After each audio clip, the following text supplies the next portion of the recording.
just wanted to explain why I wanted to have this conversation. So, Berna, when we met, you truly inspired me with your work. And when we had the meeting, we were planning on an hour, and then I think we stayed over 2 hours, and then we said, okay, you know what, let's just go for a hike in Kigali. So, and then when I came back, I was so excited about that hike and everything you shared with me. And I told Leanne, we were talking about something else. And I said, I met this woman and she's doing an incredible work in Rwanda. And I just want the world to know about it. And also with my work with Momentum, perhaps there are some things we can share and find some synergies and find some common patterns between Asia and Africa and exchange learnings and knowledge. So that's really the impetus of this conversation. So yeah, I'm excited.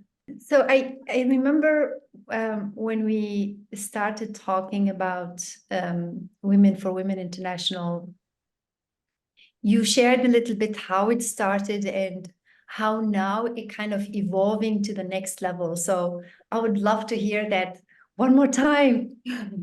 Thanks, Mouna, and thanks, Leanne, for having us. Rwanda turned local in 2020, and we still stay with the same mission. So Women for Women International started in Rwanda in 1997. So that was post-conflict, genocide against the Tutsi in Rwanda.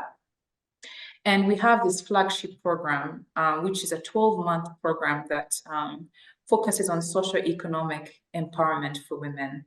And during, I think, the transition that Mouna may be talking about was, of course, in 1997, post-conflict, our programmatic work was focused a lot on post-trauma, on resilience, our social aspect, on how to belong, on community networks.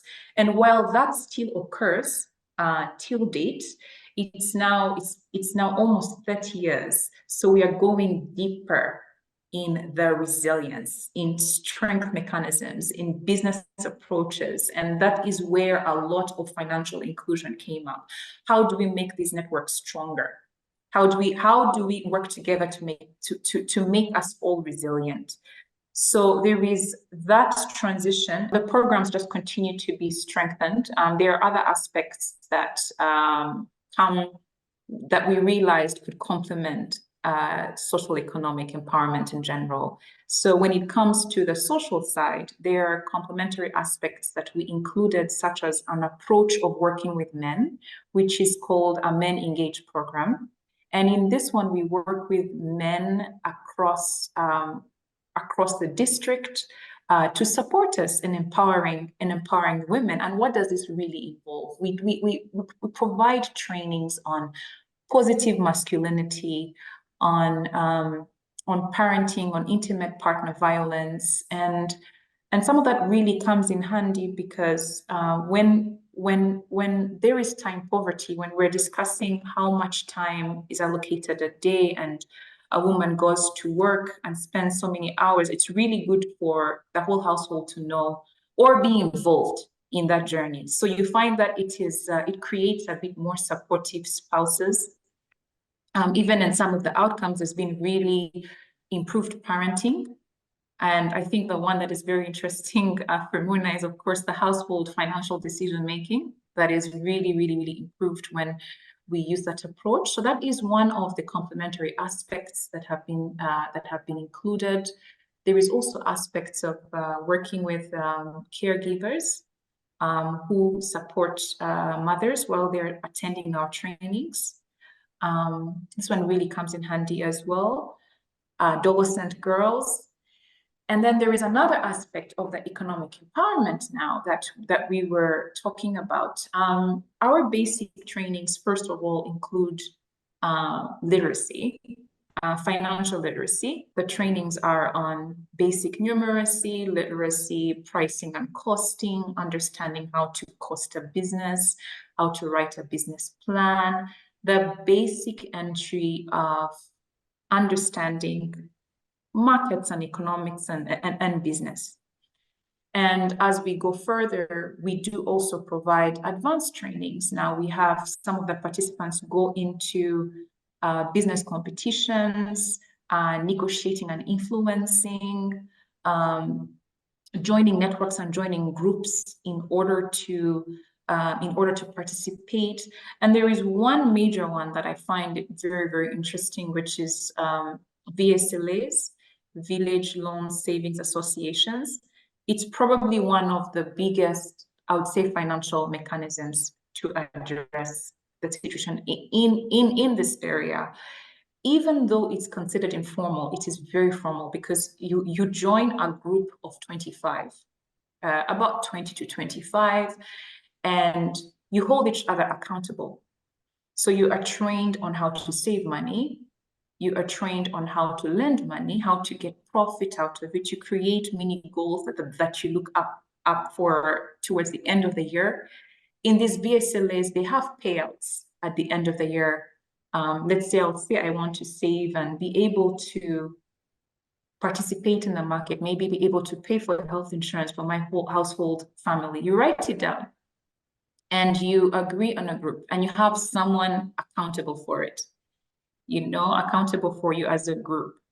And if you don't pay, they will remind you. So there are these small mechanisms that you find that, in this case, women are vulnerable enough to consider this VSLA as a safe space, to request for a loan, to agree to pay back, and to actually achieve those goals together. So that is also one aspect that I think is very big, and it's a methodology that has been really, really, really, really successful, and it's one of those that we continue to look out to strengthen as well. There is also another very important one, which is entrepreneurship. Before we go into the entrepreneurship, I really wanted to expand on the VSLA. Is it VSLA or else? Please. So it's Village Savings, Loans, and Associations. Perfect. So it's really interesting to see this model, really tested and working in Africa. And there's something maybe we can learn in Asia to apply it, because it sounds like it's tackling financial inclusion, and by teaming up, women are increasing their chances of getting a loan from a bank as opposed to applying a loan. So I think this is amazing. Thank you for sharing. This is lots of learning for us here. Yeah, please go ahead and share about entrepreneurship. Yeah. So yes, so VSLA is one part that I will echo your comments. Again, it's something that I also continue to be very inspired and learning from, and I always switch between what we consider informal and what we consider formal, and there's still a long way to formalize it, but at the moment, who defines formal and informal? So at the moment it's working, so it's just really how to strengthen it. So entrepreneurship, so I think I mentioned how one of the aspects of our trainings is really to strengthen also our graduate networks, right? So we have about 79,000 graduates at the moment, Women for Women Rwanda. So, but we also realize that with time, there is always going to be some challenges that occur, whether it was what we faced during COVID, whether it was the inflation, whether it's climate effects, and we continually are aware and always look for approaches to work to address some of those, build the awareness, prepare, and one part which is a major key way as well for Rwanda in general is through the private sector, and private sector strengthening and being able to improve on our entrepreneurship. So as Mouna mentioned, financial inclusion has the access side and the usage side. So we talked about the access, which is really starting with financial literacy, starting with trainings and knowledge and basics, and and also mindset that mindset to understand, household decision making. How can I get this information? But then now we also have usage. Now the transactions, being able to make these payment transactions, being able to price and cost and understand the market and participate in the market, which is what we call agency, to be able to create that, to have confidence to manage your own household finances. And one way to do that is building your economic power. And that is through also entrepreneurship. So we have projects that are focused on strengthening the entrepreneurship, the entrepreneurship ecosystem.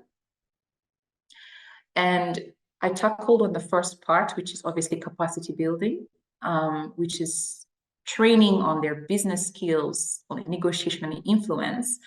And we also have another part of connection to networks, which I think is really big, but also just understanding the ecosystem to be able to work with all the actors. So once our entrepreneurs are trained in whatever vocation of choice, whether it's agriculture, whether it's handicraft, whether it's tailoring or shoemaking or leather making, there's different ideas and interests that they have. We have the next step where we also work together to connect them to the markets. And what does this include is we have options of getting different actors together, negotiating. Most recently, we had one financial institution work with us to train the entrepreneurs on digital marketing, to put their products out there. Also, we worked with this financial institution to be able to negotiate products. Now, one of the challenges, maybe if I could backtrack, that occurs in this industry is in entrepreneurship in general, is the lack of tailored products for the entrepreneurs. So there is access to credit, but not being able to have collateral, or when you get that collateral, being able to have that loan that would work for your specific crop. For if you want to be able to sell French beans with the markets, you get your transaction maybe 3 times, maybe every other Thursday. Market days maybe are Wednesday and Friday. How can we get financial institutions to understand the consumer, understand that maybe school fees is every term, every 3 months, in April, in July, in September? How can we, during those period of times, be a bit more flexible? How can it be that, during market days, open days, how can we facilitate those transactions for the entrepreneurs? So there is that entryway that could facilitate by just some financial institutions understanding their consumers, creating those tailored products for them. And then in general, I think that it's a collaboration of all actors. So that is what part that the financial institutions can do. But then there is also what can we do as civil society organizations, besides, of course, capacity building. Maybe look for other partners to be able to create that collateral or that risk-taking for some of the entrepreneurs, or even some incentives. Because what tends to happen is that even these private sector companies that go, the market sometimes is more accessible in urban areas. So to get some profitable companies to go in the last mile communities, where most women are in the rural, sometimes they need incentives to show that there is actually market. Or maybe we could partner with a third party to be able to show that, it might be a tough to reach market now, but in the next 2-3 years, there is guaranteed, because there is a lot of operations, may not be as documented as you expect, but you could see that the transactions are moving along. So it's a collaboration. So absolutely, there is a huge emphasis on private sector involvement, and also a lot of policies that support, which is something that we're familiar with from the government, which is really, really, really, really good. That could make them actually more tailored, not only for the but also for women, for different groups, different target groups that could have these, maybe depending on the frequency. So I think that enabling that entrepreneurship ecosystem or environment requires a lot of collaboration in all those 4 areas. So there's capacity building, there's putting the actors together, there's creating these different incentives. Yeah, I would lean on to Mouna for now understanding also the data, because I said we are noticing that we need to understand more of the consumer. And I know that I might be saying this, but I know that also data plays such a big role there that, I lean on to partners to, and our team, the M&E, to continue to bring that out. Let me pause here for now. This is amazing. Is there an opportunity for private lending? Like private investors, private lending, and hooking entrepreneurs up with people who have wealth? That's a very, very good question. So there is the financial institutions, then there is the micro, there is the smaller ones that tend to have a bit tailored products. And then there is also what we call these informal ones that we're talking about, whether it's VSLs or SACCOs, that it becomes smaller and smaller. And now the private lenders, I cannot say that there is a formalized method to it, because my quick answer is going to say yes and no. Part of our programs, we are putting entrepreneurs in touch with mentors, right?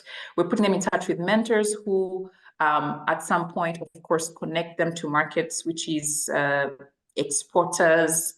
But if there is private lenders, formalized, I'm not sure, because I would love to know more about their interest rates, their, there's also a trust building here that is, you will tend to see that one of these challenges has also been trust, right?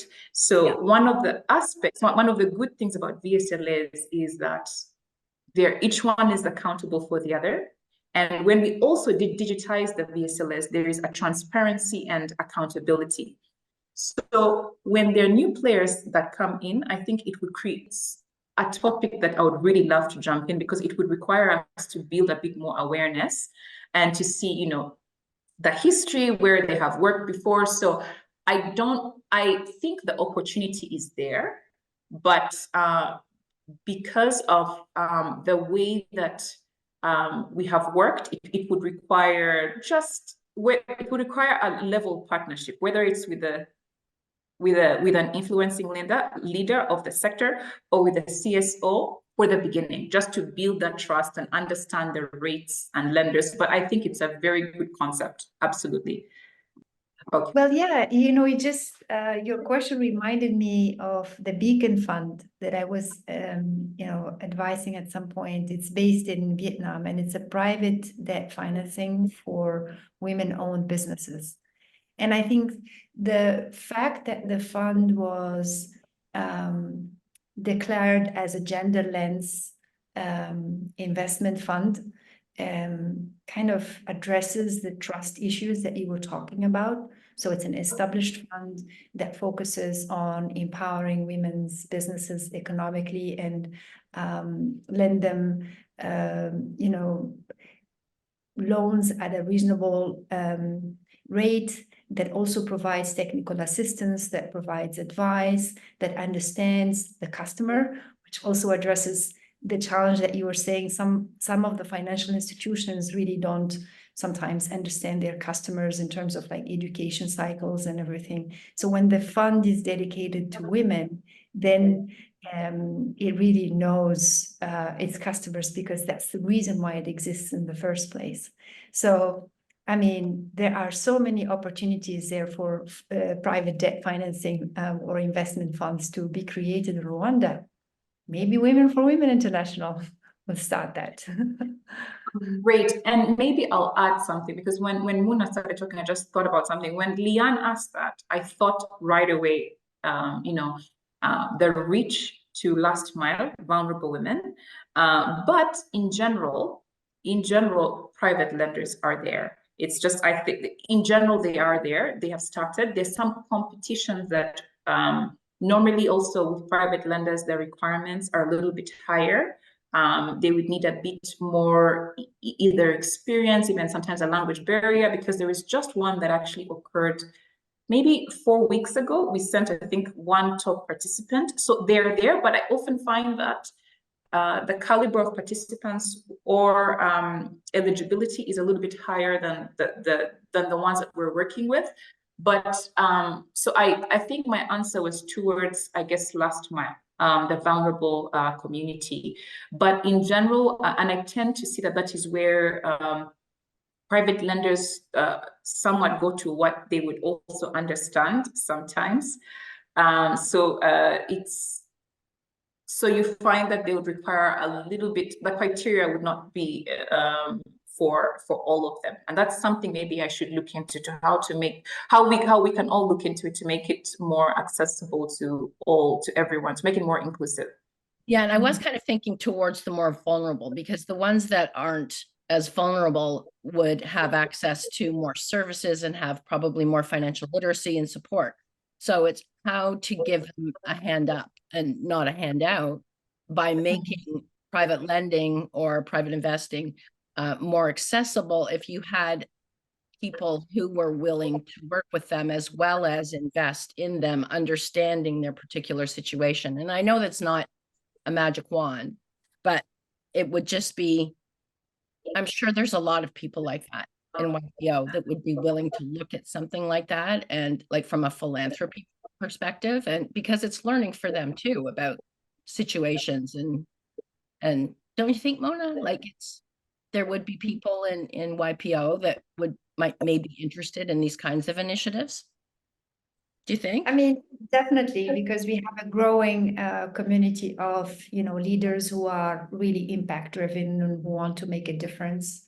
There's definitely a potential there. And I remember, Berna, you also mentioned about, the next steps for these businesses. You feel like they really reached a level where they can scale, and you are in that space now where you're supporting a selection of businesses and you want to take them to the next level. And this is where I think it's important, for the world to know about these incredible women entrepreneurs, rising from Rwanda, and how Women for Women International Rwanda is supporting them and getting also very creative and innovative in the way you're supporting them, both through your programs and also, through financial literacy and access to loans. So do you have some examples of some of the businesses that are growing in Kigali or in Rwanda in general? Yes, I'm going to talk about one individual and also one cooperative, because I think that, sometimes it's good to see both. There is one cooperative, and I think it's one I wanted to take you to go to see. They grow vegetables, and they've been very, first of all, there is this ripple effect, number one, that has already occurred. One community, one cooperative learns how to do something and it's successful, and the neighboring ones do it. And I think that is also one of those that is just really amazing. So there is vegetable growing. In particular, I think they do French beans production. And in this French beans production, they've been able to create their own market, to source for their market. So they were able to get buyers. But that next step, who export their product. So what I was mentioning to Mouna was, now they have understood transactions. They have now understood digital marketing. They've understood their negotiating and influencing and understanding the market, the ecosystem. Now their next step is to actually go directly to become the exporters. So the next step was to skip that third party.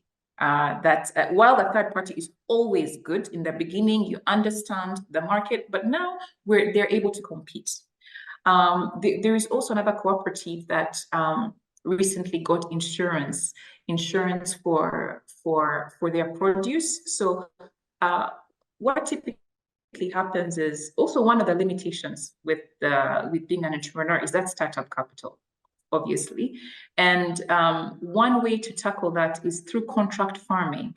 So you look for a partner, maybe that's similarly and a little bit to the lenders, but so you look for a buyer who can give you a contract, and you just say, you know what, I will be doing this for the next 6 months. If you could purchase this, and that contract farming really motivates them, because they know that their harvest in April already has a buyer, right? So it's also another incentive to move forward to.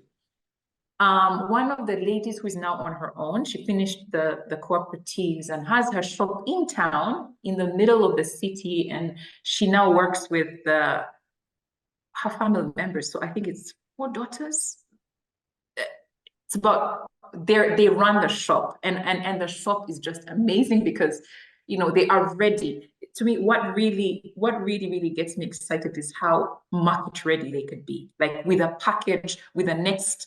I sent over some friends last month who had come to visit, and in one stop they made, in just, it's not always, but in just that small visit, they made over, in like an hour, they made over 2,400 just by the small things. But it was really about how fast they were, how ready they were, how next level. So what we're thinking is now, since Rwanda is also very positioned for MICE, which is the meetings and conventions here, we partner about our women. We are ready for the welcome package, for the conclusion package, for our women to design that, to promote that. If we now have sports coming, our partnering organization makes soccer balls.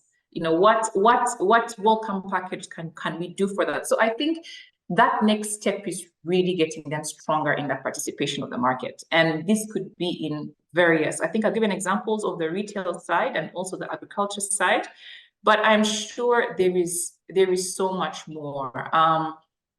There is another cooperative that make really beautiful leather bags. I don't have any design background, but next step would really be to see how to finish those as well, and go to market, because they're really nice and they're handmade. They have a great story. Yes, there. So as part of the program, are they taught about bringing it to market? What opportunities are available? Yeah, they are. Yes, as part of the advanced trainings, we teach them how to bring it to the market. We also do a market assessment, by the way, ahead of the advanced trainings, to sort of see first of all what's viable vocational tracks are there, right? So sometimes you'll find that a group still want to do tailoring, and there's many tailoring options available. So sometimes we provide that market assessment, work with them to see what they prefer, but also understanding which ones are better. There are some areas that it's better to, let's say, grow coffee or grow a particular crop. It would be easier to get input in that area. So letting them understand how it is from beginning, pre-prod, all the way till the end of the market, but the whole value chain. So yes, we do that, including what we mentioned earlier of connecting to networks. So sometimes the easier path is to also have these open day markets where we have buyers and sellers together. And these open day markets really are an opportunity for them to create those contract farming. opportunity for them to talk about more what they need for their produce or their business. I'm just thinking about all the outlets, plus also the competitions. So I think, Leanne, you asked about private lenders. Sometimes it comes in through competitions where they'll give a fund and they need some awards. I just got an email this morning for an award for Women's Day, and I'm really hoping that our participants jump into this. So sometimes it does come up, as we just have to be all aware. We facilitate that. So sometimes it's through awards and competitions, and they should be ready with their product to see what can help them go to the next level. Yeah, and do they ever aspire to have it available in markets outside of the general area? So online, or is that too big a leap? So that's a good question. I think so big. I'm thinking, oh my God, there'd be a market here and a market there. And so it just, would they need to sell and, or ship and things like that. So. Yeah, so I'll answer that because I also find it very interesting. So yes, to a level. So when it comes to things, such as agricultural produce, as mentioned to you, it's normally even the community outside the town, outside the district. Sometimes they actually, when you're looking at the value chain, you also look at those who can transport it outside of the district. So they also will look into a product that is used all throughout the country. For example, I mentioned to you the ones who are looking into export. While in the beginning, they know that it's going to export, they know it's for outside, and then that is when standards begin. Now, that's when the standardization comes in for their products, and that's quality. That is something we'll talk about next that could enable them to now be full competitors. Now, the use of digital, it's still a journey, but there are some things that have started already. So WhatsApp catalog is very big, and it's very big in the country in general. So we are now training them to put their products and update them on WhatsApp. WhatsApp tends to be the quickest way to reach outside of their community.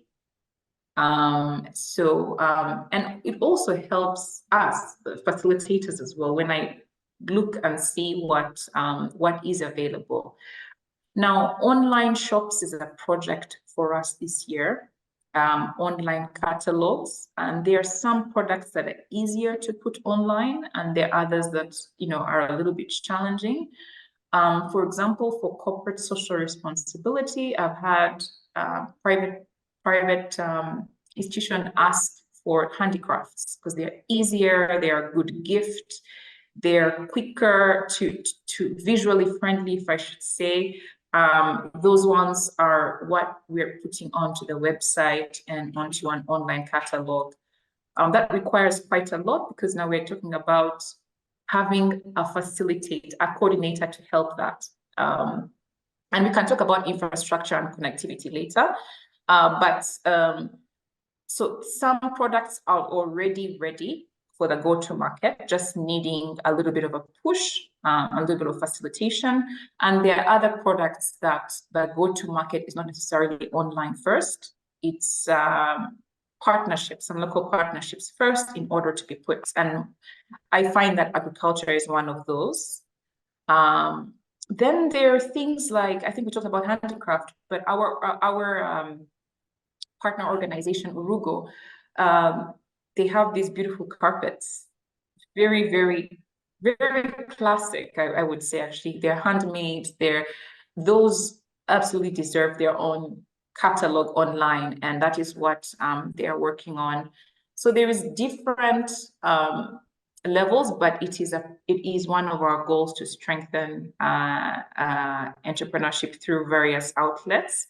So we looked into that, and one way is to diversify the outlets, but also make it simpler for them, not just diversify just for the sake of it being online without being purchased, because sometimes it will be there and will they have enough capital when we get an order? Let's say I want 300 carpets. Are they going to be able to produce it at the same quality as they would get that fast transaction? So there's many enablers involved in diversifying the outlets.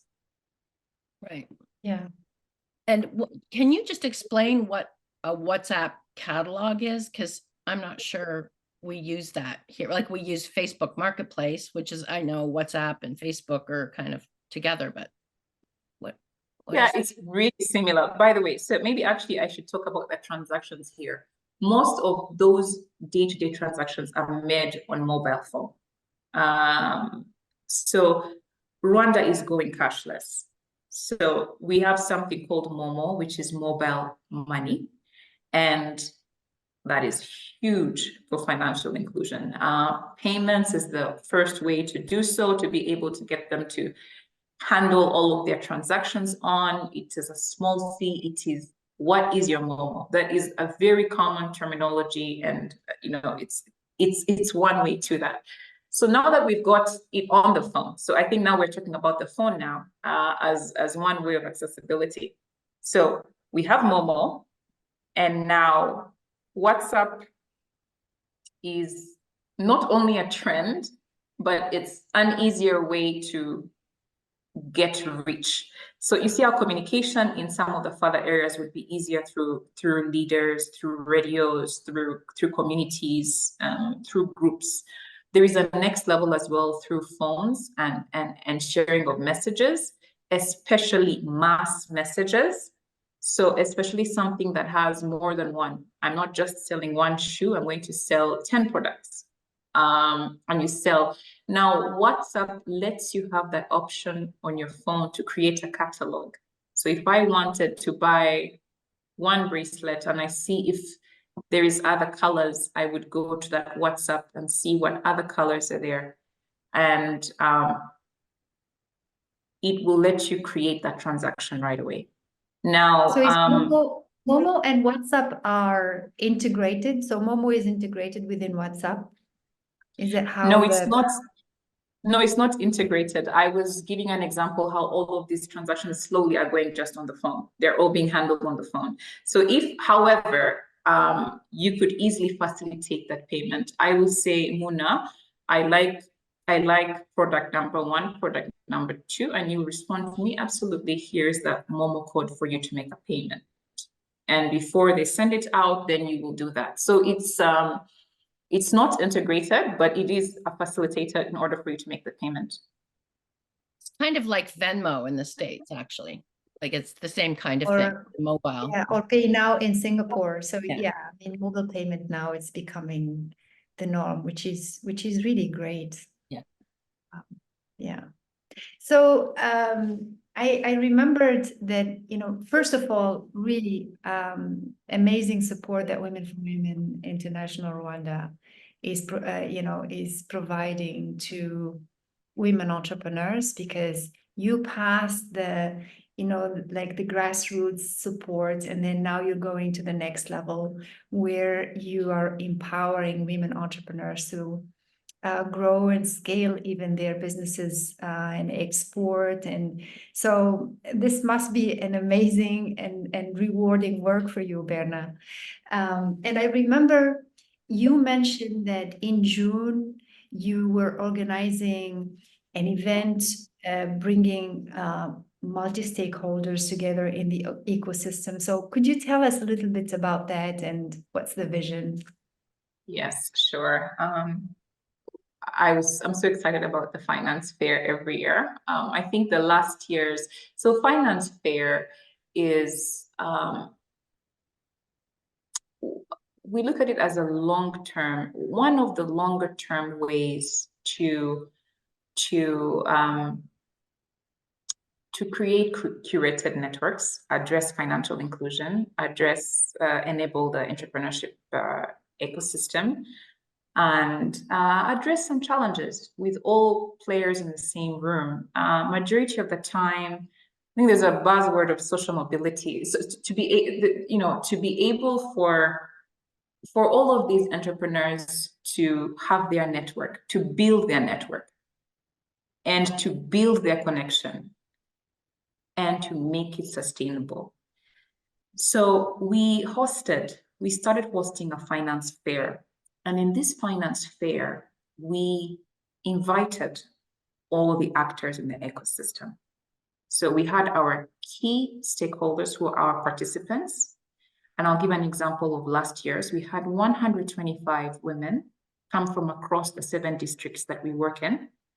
We invited the Ministry of Agriculture, Ministry of Gender. We had the minister there. We had the permanent secretary of also the Ministry of Agriculture. We had, and that is for the state, for policy. I think it's very important for all of them to be involved. We invited fellow CSOs, fellow civil society organizations, specifically those who have complementing aspects as well. We invited financial institutions. We invited microfinance institutions. We invited private sector companies. We invited investors, as Leanne would probably be interested to hear about. Of course, there was a level of media involved because we think that this concept is very, it's really a sustainable approach. And we had key themes that we wanted to discuss, but majority of it had to do with tailoring products, tailoring financial products for the women. So 2 key highlights that I really remember so well was, one, the agency of the women who actually, said, we are ready with produce here, I'm ready to work on my business, but I keep finding challenges when you request for collateral that I'm not able to provide. What can you do?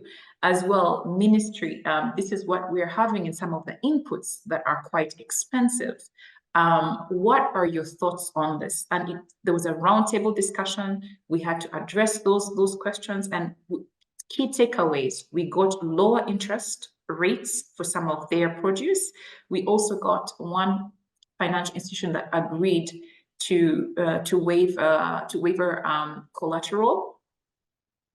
We had follow-up discussions with some donors who were in the room who really truly loved the concept and wanted to see how else. And interestingly, after the finance, that is where we got digital marketing training. That is where we got the competitions that they were brought to the participants. And it has opened up also some call for proposals to be able to have our participants participate in this, to invest in their businesses. And also a topic that we did not, that I hope that this year we could jump into, that we talked about the challenges of standardizing these products, but it's something that is a work in progress. So I think that having those curated networks for the participants was very important. Also, not only on one side, the bank institutions, the finance institutions got to discuss the current products that they have, what they have available, for women, what they have available for the year in terms of some flexibility. They also talked about the different partners that they work with that could also help be as a third party. So it's not only for the participants, it's also for the bank institutions to know what products they're working with, also the participants to know what products or what offers and services the institutions have, but also what ways the policy can actually enable. It was really nice to just sit and actually see all of these conversations happening. And I think that that's one of our biggest highlights for entrepreneurs. Hearing it from them, hearing it from the institutions was really proof to show that. So yeah, Mouna, that was very good. Thank you for sharing. It's like a two-ways dialogue, and it's not just about having conversations, you're really taking actions. And I really love the fact, that you shared about making an actual tangible change around waiving a collateral, for example. That's a big deal. That's one step forward towards, financial inclusion. So it's incredible. So the next one is happening in June this year. The next one is supposed to happen in June, but we might push it till Okay. end of July because June is very, very busy. So normally it happens in June, but we might push it towards end of July. Yeah, I mean, it's great that it's happening every year or so that, you keep these conversations going, and also as you said, the financial institutions getting feedback on their product design. That's also a huge thing for them so that they can improve their offering and customize it even more to the needs of women entrepreneurs, which is what we want to achieve. So it's incredible. Congratulations on that. No, thank you. It's all of us. It becomes a success when we all collaborate. So it's inspiring. It's good. And also thank you, Mouna, for really this opportunity to be able to share and also learn more and the questions, Leanne. I think they always get me thinking as well.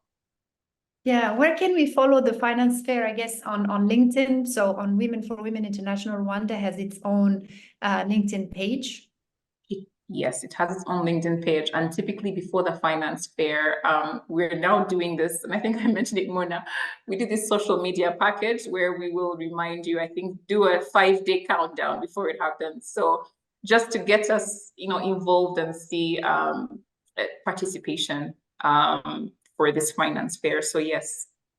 Yeah, I mean, it would be very interesting to follow this event and also learn about the trends in Rwanda and all the achievements that you will have in these dialogues. So it's amazing. Yeah, and I remember what you mentioned in terms of also how to make some of those curated meetings work more effectively. So it's something that I actually took in mind, the different themes, but just engaging them ahead of time. Leanne, we were discussing about how to curate these networks a bit more effectively, because this last finance fair was great and there were so many follow-up action items. But what could we do this year that could enable that on that day, we that prior part is already done. The first month of understanding which exporters will be there, which financial institutions will be there, just a little bit of research ahead of time so that on that day it is more of, we are ready, let's go. So those are some of the ideas that Mouna had suggested, and I thought they were really good. Yes. I wondered, it's Women to Women International Rwanda. Are there other Women to Women International offices all over the world? Yes. So Women for Women International has other offices. There is also one in Africa. There's one in Sudan, South Sudan. There is another one in Nigeria. They are currently our sister organization, and then also us, we're in Rwanda. There is different. There are different countries. Yes.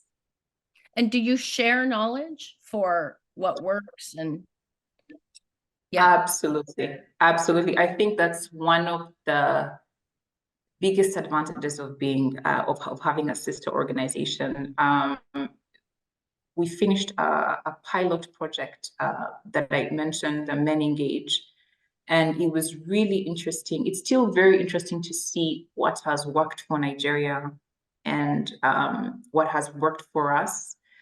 Sometimes the numbers actually show, you can discuss these verbally, but also that when you see the numbers, you actually see the real difference and what has worked. And granted, there's some different aspects. Let's say in financial inclusion, what could be, $5 in Kosovo is different from how it would be taken here in Rwanda. But at the end of the day, you find some of these things, such as some key themes, such as networks for women, are standard everywhere. Safe spaces are standard everywhere. Having that agency over how to manage your finances, and that there's some similarities there. So the learnings are key for us. The learnings are key for us.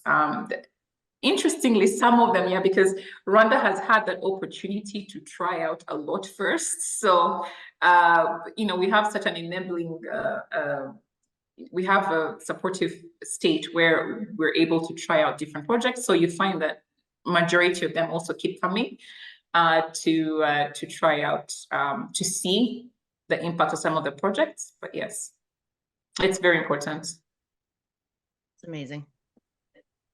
No, just the Right. share, because I think the way to get a hold on this, supporting, not only supporting and empowering women, you know, that to sell things, to have financial literacy and financial inclusion, but also to support each other, supporting women, right? And to see best practices and what works in different regions. And I know there's some challenges with, you know, obviously language and customs depending on the background and things like that, but it's really, it's amazing to see this happening at such a grassroots level. Makes my heart very happy. Yes, now you understand why I absolutely wanted to speak to Berna on the call. Okay, so mindful of your time, Berna and Leanne, so thank you so much for making it happen.